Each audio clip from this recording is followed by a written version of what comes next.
consommateur est la priorité. Il faut agir sur les prix, notamment sur le débouché intérieur, en mettant en œuvre tous les outils de la loi alimentation sur laquelle nous avons beaucoup travaillé. Ils entrent en vigueur pour ces négociations commerciales. Travailler aussi pour contenir les charges qui impactent les exploitations agricoles et les lourdeurs administratives qui sont bien trop importantes dans notre pays. Et puis redonner de l'optimisme et de l'oxygène à l'agriculture qui est attendue. Rarement les consommateurs ont été aussi attentifs à leur alimentation. Ils veulent des produits bio, des produits de qualité, ils veulent des produits de proximité. Ils sont attachés aussi au bilan carbone de leur alimentation. L'agriculture peut répondre à tout ça. Nous sommes dans un département où l'agriculture de qualité est très implantée. C'est un vrai atout.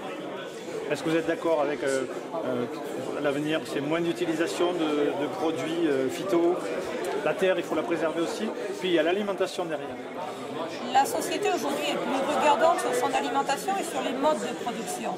Elle veut moins de chimie dans tous les domaines, aussi dans l'alimentation, les cosmétiques, le logement. En agriculture, nous travaillons pour réduire l'usage et les impacts des produits phytosanitaires. La FNSEA, avec 40 partenaires, 40 c'est beaucoup, a mis en œuvre une charte, un contrat de solution pour la protection des plantes pour une trajectoire de progrès.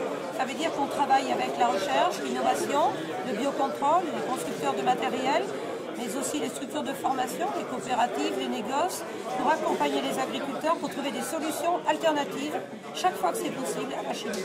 On ne peut pas s'en passer du jour au lendemain en claquant les doigts, mais il faut travailler le plus possible pour répondre à cette attente et réduire sans être dans des impasses. Votre avis sur le glyphosate? La France a pris une décision controversée de dire qu'elle allait régler le problème en 3 ans, alors que l'Europe avait dit 5 ans. Aujourd'hui, des voix s'élèvent pour dire que ça sera difficile de le faire en 3 ans. Nous travaillons pour trouver des alternatives, mais il faut que le gouvernement soit intelligent et pragmatique. Il y a un certain nombre de domaines où la suppression est problématique. L'agriculture de conservation des sols, les vignes et les vergers en pente, il y en a dans ce département, c'est reconnu par l'INRA, donc il faudra appréhender au cas par cas en temps utile.